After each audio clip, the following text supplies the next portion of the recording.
hipon. Yan ang ating breakfast for today. Pabili ako ng hipon kahapon.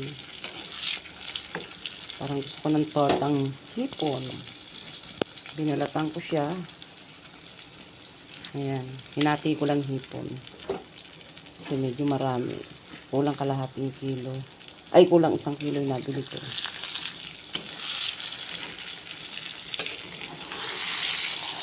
Ay. Ay. Okay lang siya.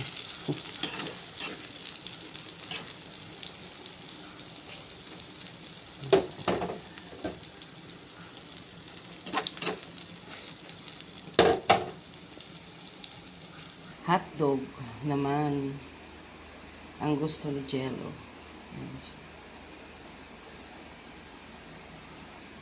Yan na po, luto na ang ating tortang hipon.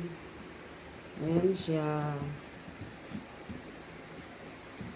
At yung hotdog ni Jello, nagsama na silang dalawa. Let's eat. Kain po tayo mga guys. Kain na tayo. Ayan mga guys. Ngayon naman ay magluluto tayo ng ulam natin sa tanghalian. Magigisa lang ako ng sitaw at yung nasobrang hipon.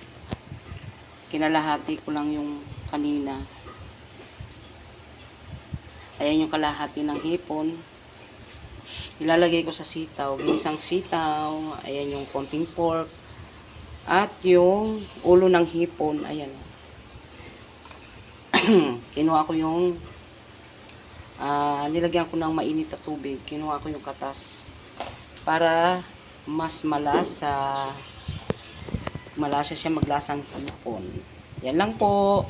Mamaya na lang mga guys. Ayun na po, ginisa na natin ng bawang, sibuyas, kamatis. Lagyan natin yung pork. Pinalambot muna natin ng konti. Ilagay na natin yung hipon. Ayan.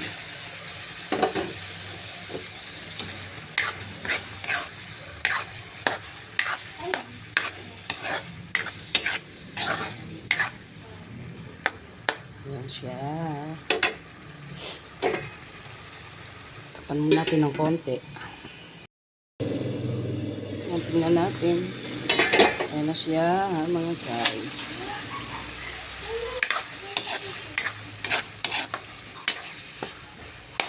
Ayan. Ilalagay naman natin yung ating sitaw.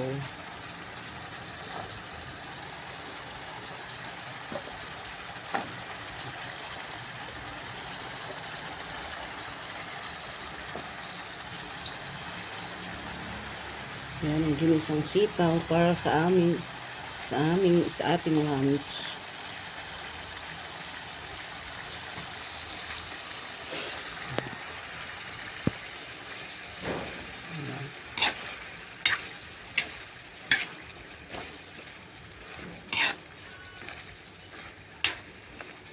Kulang pa nga yun. Wala lang, di lang makabili ng patola.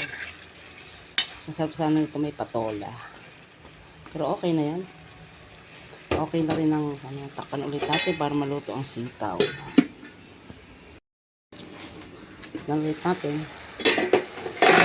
Ay, nalaglag. Yan na po siya.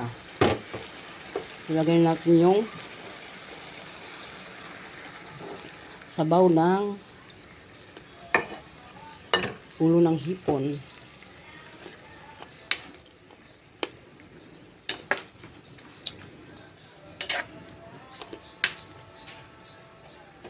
Yan. Lagyan ko na po dyan ng asin.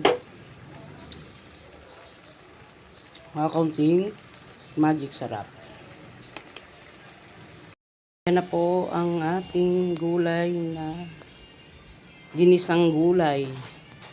Ginisang gulay na sitaw na may hipon. Yan na po siya. Luto na siya. Pinatay ko na yung apoy. Yan. Thanks for watching mga guys.